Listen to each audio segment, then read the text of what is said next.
Welcome back, everybody, for more Factorio Recursion. This episode number 7.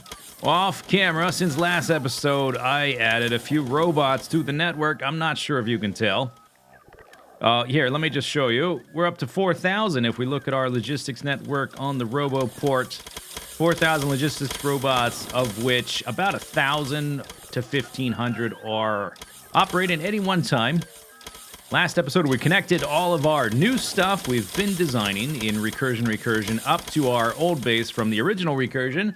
So now we're fully functional. We could do research. We can continue crafting things like all these robots I crafted off camera. And last episode, we also expanded our nuclear power by quite a bit. And actually, the end of that episode, that was a lie because that power was not stable. I knew it wasn't stable, but I had already spent a bunch of time in the episode, so I decided, let's end the episode, I'll figure out how to make it work, and then we'll start the next episode with how it works. So if you actually watch the closing seconds of last episode, I don't know if anybody noticed, but the power crashed, like right at the end of the episode as I was fading to black. But I got it to work. One thing I did is I moved the building over here closer to the train. It was like up here. Up in the top left. I moved it closer to the train so the robots have a shorter travel time. Another problem was getting the robots to take the empty barrels out of this active provider chest fast enough so it doesn't fill up. If it fills up, I gotta try to... I can't even see where I am, really. I gotta try not to get killed by that train. If they fill up, then this chest, which is transferring them, fills up. If that fills up, then this chest, which is getting filled up, fills up. If that fills up, then this thing stops unbarreling. Yeah, we want to look at this for a second. This thing stops unbarreling water. And without water, our whole system crashes. If we run out of water, we run out of power. If we run out of power, all these inserters stop working, and all the power crashes instantaneously. So it's a very delicate balance we have to strike. I've got it to work, but if I add too many more things to the factory, if I put too much of a load on the factory, our inserters and everything in here is going to start slowing down, and then it'll just crash again. So we got to be really careful. That is... it's a little bit silly. Okay, but one thing we can do, what I would like to do, is redesign our nuclear power to get a little bit more bang for our buck. Looks like somebody kicked a beehive in here. One thing we can do is we can try to make it so that all the unbarreling only happens at the edge of the factory building. You see we've got robots flying all the way into the middle. And one of the mantras, one of the design principles I've been trying to follow is to try to keep the robots' travel time as short as possible whenever you can. So that's one thing we can do. Another thing I would like to do is redesign our reactor layout. You can see the thumbnail there in the top left. I want to redesign our reactor level so we get more of a bonus from the reactors. They get a 100% bonus for every adjacent reactor. We're only doing a 2x2 grid. We could be doing a 2x5, 2x6, whatever. However many we can fit onto a factory level, that would get us more power for a similar amount of unbarreling. So that's good as well. Okay, there's a train about to come in. I also optimized the water train system quite a bit. I put more trains on the network. So here's our train network now. So we've got 2 or 3 or 4 of each of the type of train. I think I put like 5 or 6 iron trains, for instance. Let's see if can I just click the stop from here without walking? Yeah, okay. So here's the water trains. I think I've got 12 on the network, and I've optimized the water system quite a bit, so it's much faster.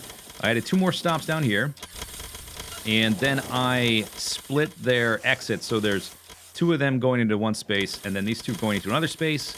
And then they've got a full train length here so that they get out of this space. You can see it's not even full right now, so we could populate this quite a bit more. We could scale this up just with more trains and without more stops. But they've got more ways to get out of here, basically. And it allows them to speed up and get out of the way in a more orderly fashion. I also put more rail signals closer together so that the trains can stay closer to each other and move along and won't have to wait so long to start moving. Otherwise, if you got a really long block, then the train behind it can't move until the other train clears this signal. So once they're past this long block, then they can move really fast, really fast. At some point, you want a full block to make sure that the trains are lining up properly. And then as they get closer to here, I put the blocks closer together so the trains can maintain a closer distance. And then the stop itself, it's really hard to see. There's signals in the train station itself so that they can start coming in before this one is even all the way out of the stop. But then you need full block so that what we don't want is a train to stop halfway around this corner and have a bunch of rocket fuel loaded up into the cargo wagons. It's just a lot of optimizations to make things move faster. Okay, here he comes. Okay, I made it out. It's really hard to keep track of where my character is.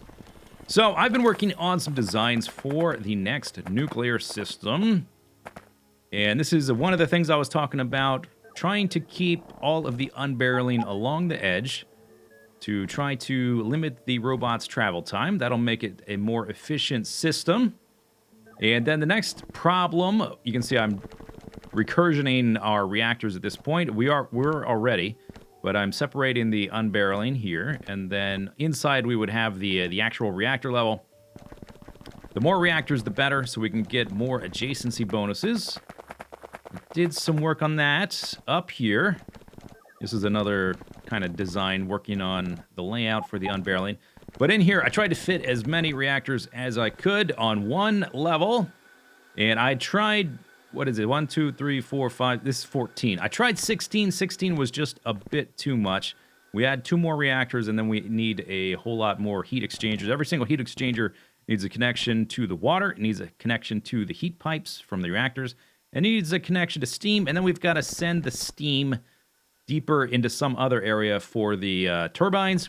We can get the water from a different level, but the heat pipes, they have to all stay on the level with the reactor, so that's a big limiting factor. And we also need to be able to deliver the nuclear reactor fuel thingies, fuel cells. Hey, autosave, how you doing? Nice to see you. We have to deliver the fuel cells as well, so it's a complicated cramming job. So this was... I tried to fit in a Factory Building Mk3. It didn't quite fit. This was a earlier version, and this is kind of like the final version of what we're going to use for a little while. A little while at least. This has 14 reactors. It provides slightly more than 2 gigawatts of power. We've got... Each of these corners has 52 of these heat exchangers. And for this total setup, 208 heat exchangers, 14 nuclear reactors. We need... almost exactly 360 of these turbines.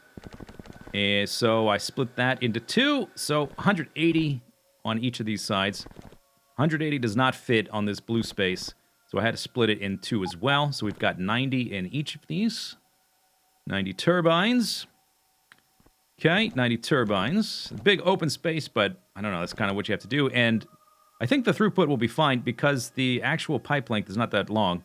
We've got 2 pipe to grounds and then 3 pipes there. So I don't even think we're going to need pumps in this space because the direction is forced via this little arrow here and the arrow on the next level. So what I would like to do is start trying to adapt this to our given situation and try to get it to work and be stable. And then move on from there. Maybe we'll try to recursion it and double it up and see if we can manage that. I don't know if this amount of train stops is going to work. We might have to rebuild this to have... I don't know. We're going to need way more water trains, I think might be a concern.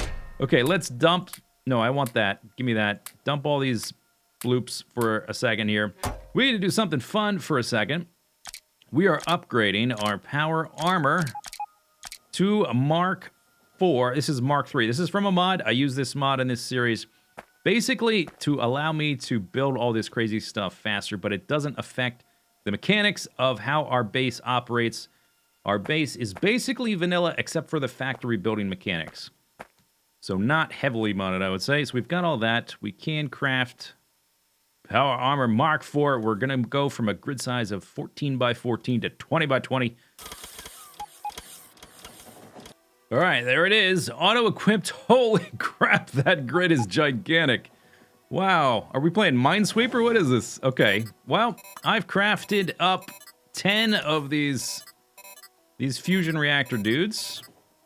That's pretty cool. Then we can add, let's see, I guess we'll add some legs next. I'm just gonna put, oops. What if I do, what if I just, there we go. All right. That's what I'm talking about. That's not even on concrete. That's on the slow grass. Maybe we should run up to some concrete. Let's be careful not to get run over by a train. Very, there we go. Yeah, and I could definitely fit an extra row, so we could go to 30 of these legs. That's pretty neat. I probably won't have that many around town, you know, in the base and stuff. This even this is a lot. Maybe what I'll do is I might make 2 different armor sets and then swap back and forth. Let's put these guys in. Can also have some batteries. Tell you what, I'm just gonna optimize it later. Let's put let's see, this gang go there. No, I don't want these guys. All right. So that's a little bit more organized. 10 portable fusion reactors, 10 exoskeleton legs, 6 batteries, 4 energy shields, and a whole lot of roboports. And now we can support 500 construction robots at once, and our range has increased even more. Wow, that's pretty good. And I've got some other stuff here just for different variations on the theme. In fact, this is probably too fast to be running around in this base. I'm going to take off half. I wonder if I can shift right-click to take off half. Oh. Dude, that is... Oh, I wish I had known that.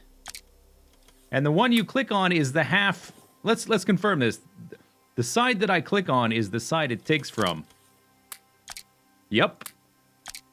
Whoa, top down. Oh, it tries to find the best way to split it in half. That's amazing. Man, developers of this game... Oh, that's... Okay. Interesting. We're playing Tetris now. Okay, I'm going to get super distracted now. Let's take off half of those. Let's work on our nuclear solution. So we are going to be barreling, or rather unbarreling our water into these guys close to the edge. And we have, I think for now, I'm going to try having the roboports in between where the barrels will be coming in and out so that the response time to the chests updating and filling or emptying with stuff is shorter from where the robots will be stored. I'm going to try that. We'll see. We'll see what works. Let's deconstruct all of this. I don't think... Is there anything in this guy? Let's take this guy up first. No, he's empty. Okay. Boop. 1 robot. Okay. 500... I was using 400 robots before because I was actively swapping out my roboports and my legs and different stuff more actively for what I was doing, and now I kind of have a more jack-of-all-trades suit. When we actually go to fight aliens again, I'll have to change it a bit. Okay, let me pick up these 2... tanks there. Okay, so this is the design we're going with. We've got 14 reactors. We've got all of these heat exchangers. We've got all the pipes already laid out. We got to figure out how to get the water into here. And then basically that's done. We just have to hook up the fuel cells, and that'll be it. And we can start testing it. That'll be great. So we've got... I can't highlight it from here. Let's go outside. We've got 8 on the left and 8 on the right. And coincidentally, that equals 16, by the way. We've got a little math for you. We've got 16 assembly machines unbarreling water. What a coincidence. This is actually more than we need for this design. But more importantly, it is an evenly distributed amount. Each assembly machine unbarreling water is going to go to one of these entrances on the right or the left to send all that water through to these guys. So now we just have to try to figure out how to do that while maintaining throughput. So we need to use either pumps or tanks or the Factorio specific input factory bulk transfer pipe to go on the input, because these pumps will not link up to the inside. You see it doesn't produce an arrow there. There's no connection there, so we need the input pipes or the pumps. Normal pipes don't have enough throughput, so we can't use those. And in addition, every single one of these assembly machines, because they're moving so fast, they each need 2 fast inserters going in and 2 going out. So they need 4 attached to each one. So I can't just directly attach a tank to these guys because we don't have space. We need the inserters. We're using the pumps to lift them off there. Let's move this guy to the center. Okay. That's one of the things I really like about this mod, is that you can just, you can easily manipulate huge amounts of things so easily. On a normal Factorio map, if you were trying to shift this thing over, it would be a total nightmare. You'd have to pick up the whole thing. But with Factorissimo, bam! Easy peasy. Okay. So, right away, we've got to get this guy, like, over there, and he can't be blocking the other ones. Okay. Took 2 to shift over. And then we have to get him to there. So we need to use the tanks to do that. So maybe that might have to be the first one. And voila, a finished layout, and actually symmetrical for once, except for these 2 chests right over here where the fuel cells are going to be coming in and out from. I don't expect we'll have throughput issues, but hey, that's why we're going to test things to figure out where the problems are. Do we have enough robo ports? Is this enough chests for the barrels to be coming in and out of? How many robots do we need? All that kind of stuff.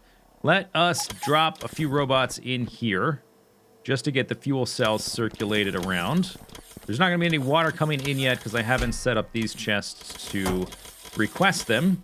We're using the buffer chest. I'm trying to separate robot functions and try to separate, I'm trying to reduce the response time for the different tasks because we really need them to pull things out of here incredibly fast and to add things to here incredibly fast. So there's buffer chests here with the water. The robots are going to be sending the water to the buffer chests, but then to get the water into the actual building, they have a very short travel time, and then they've got storage chests here to take the barrels out. It's not a lot of storage chests. We probably have to increase that. Let's check on this. Has this cycled around, and did I set it up correctly? I did. Okay, so we're going to strip off. Once we're done, we're going to be stripping off the empty fuel cells. I also backed up my save, by the way, because, oh gosh, I'm not entirely certain this isn't going to crash our system. In fact, it probably is going to crash our system. All right, here we go. So we want 400 of those. I don't think I have enough trains to run both this building and the other building, but we'll find out. Okay, and that's definitely not enough robots. Let's bump that. I'll just put 500. Maybe more. Okay, they are adding stuff. Now, a problem might occur that we're splitting our water, so our power might just crash. We're getting the water. It's circulating through. These reactors should be heating up. Let's check the temperatures here.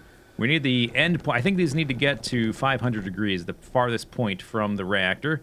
So here. So this is going to take a while to heat up. So we're not actually going to get any steam for a while, which is fine. The water is here, which is good. So that might actually reduce, oh my gosh, reduce the pressure on the robots. Okay, now they've caught up a little bit, and not all of them are getting used. Our buffer chests are empty. This is a warning sign that it's we don't have enough throughput in this stage of the process. If our buffer chests have no water in them, let's check over here. Yes, I have a feeling our power is going to crash, and don't get hit by a train. Oh my god, that was close. When these chests, or I call them chests, when these storage tanks start to drop in quantity, that is another warning sign our power is going to crash. We'll need to check on those periodically.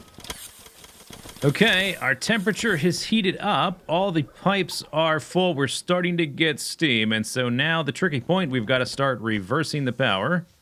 And let's actually, oh, this might be a limiting factor. This is set to 80 kilowatts. Okay, that's a problem. Or not, it can't be that, right? Now it's up to 200 megawatts. It was at 100 megawatts. I guess it just hasn't really kicked in because we need to reverse it. It's not drawing much power, but it has a possibility to produce a lot. So let me back out here so I can do some math. We need this to supply about a little bit more than 2 gigawatts. So that means we're going to have to increase this one to 5. That means that this one will need to be a little bit more than 1, so we'll set it to 2. And that means that this needs to be a little bit more than a half, so we'll set each of these to 1. We'll have to do that for this one and this one. Okay, set that to 1. And then let's go do that for these as well. So this guy needs to be set to 2. 2 gigawatts. This guy needs to be set to 1. I think I set that to half. 1. Okay. So, now let's start reversing them.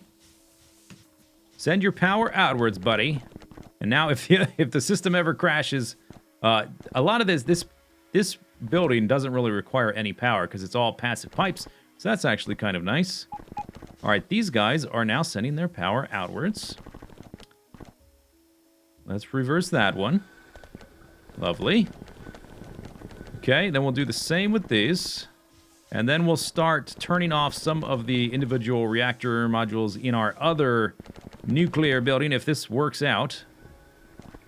Okay, now we should be, bam, sending out power.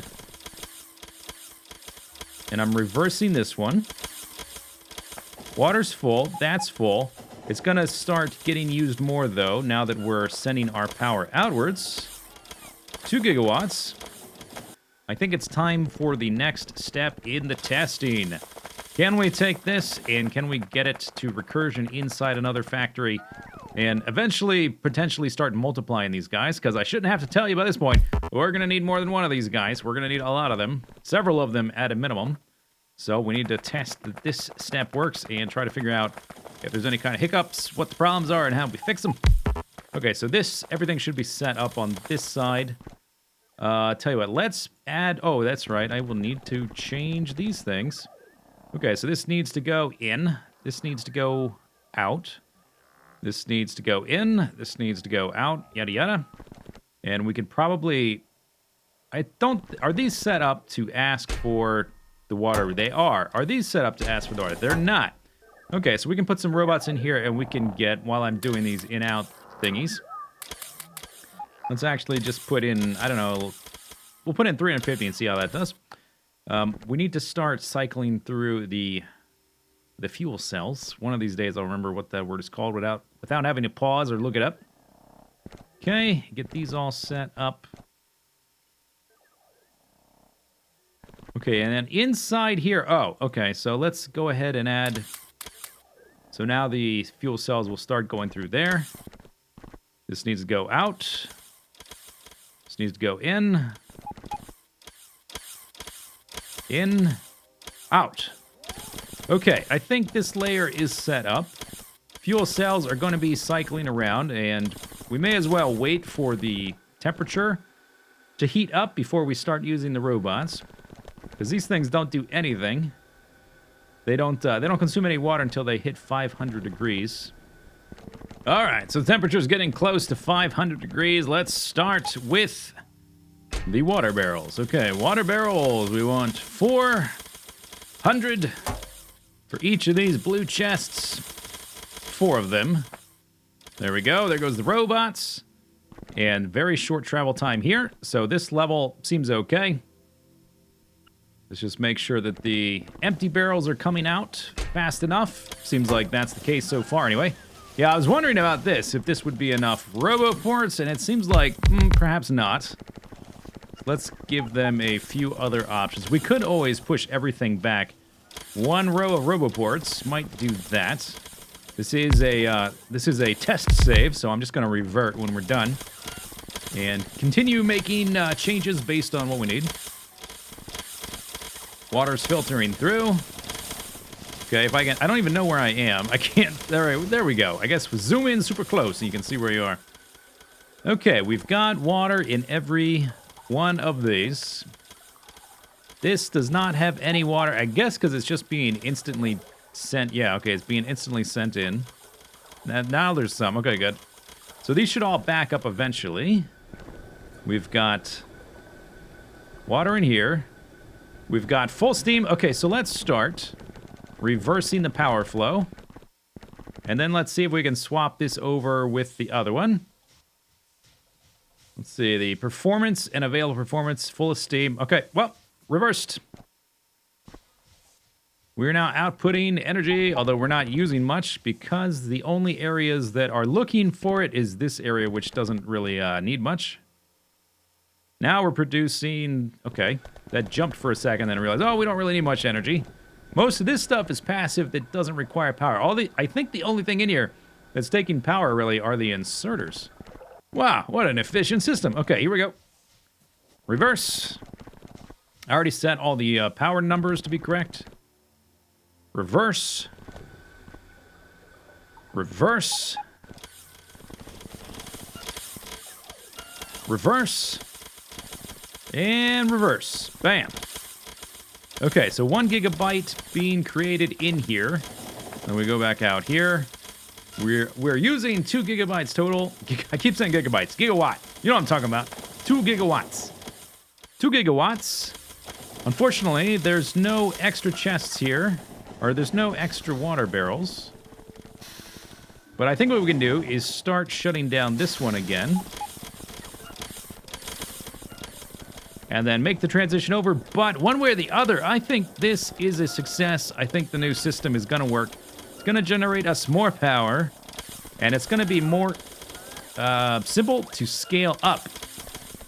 All right, well, all the tests have been done. I've rebuilt this area to be a bit cleaner and to work with the new ideas that we've discovered work. And so the last thing to do is to actually swap out the buildings and to move to our new system. Robot, chase me. We need to put the new one down. We have no power. Is that the one I want? Yeah, double reactor building. And then we need to put this blueprint here so that we can send some fuel cells. Continue to send them to this new building. And voila, we have converted over. We should be at, yeah, about 2 gigawatts. And there it is catching up. Now what we need to do is only one of these has actually been activated, so we have to go deep into our second one. And we've got to revert all of the power to be going backwards. And then we will have a capacity of a little bit over 4 gigabytes. Gigawatts. 4 gigawatts of power, which means we'll be able to do some science here and there. We'll be able to increase the speed of our new base to match the speed of our old base. In spite of all the crazy amounts of layers we've added, we will have enough power to keep running things and actually be doing stuff while we continue to redesign. This one needs to go like that. Okay. So now we've got a capacity of 4 gigawatts. It's going to be running at full speed, so we may as well increase the speed at which we do other stuff. But of course, I'm going to monitor it for a while to make sure it is truly stable. And then over here on the left, we can get rid of all of these. So let's just turn everything into active provider to get it out of here. We can pick up these storage chests. And then the robots won't have to travel so long, so that'll be nice. Ah, so lovely. That's so nice to move on to a new design. New way of living. Come on, robots. Take the stuff. Active providers. We've got 4,000 robots. About... Oh, I must have picked up 2. Where's the other 2? I'll find them somewhere. We have 3,998 robots. They still haven't taken... Because that's a requester chest. That's why. I must have run out. All right, but then I picked some up. So now I have some. And now they pick those up. Now we pick that up. Now we've got a nice big open area here to put in more roboports or whatever. As long as, let's see if they're able to keep up. As long as there is any water barrels in these buffer chests, we should be doing okay. 1,000 robots in here, and they're not all being used. There's a little gap here. There we go. Right in between there. Okay, we're not at capacity here for robots. Looks like all this water is pretty much full. Let's go check on the power cell situation. Seems good. Okay, I think it's good. I think we are donezos for today. So next episode, we're going to continue doing research, and we're going to continue building more of the factory. But I think what we're also going to do, we're going to go kill some aliens, because I want to have ready access to this. A uranium ore patch of 8 million. And it's a little bit beyond our borders, so we need to expand a bit. There is this one here, which is 1.2 million. There's this one here, which is 500,000. And those will last us a while, but I just want to make sure we have a nice, huge supply ready to take whenever we need. Because we now are entirely dependent on this system. I mean, we always were, but we're going to be using it much faster than we were before. Yeah, there are buffer... It seems like they can just barely keep up. I'll continue refining the system. We could even maybe put a few more trains on the system. I don't think the system is totally capped out. So maybe that's what we need to do to get this system to be totally stable. But that's going to do it for this episode. Hope you enjoyed it. We'll see you next time. Bye-bye.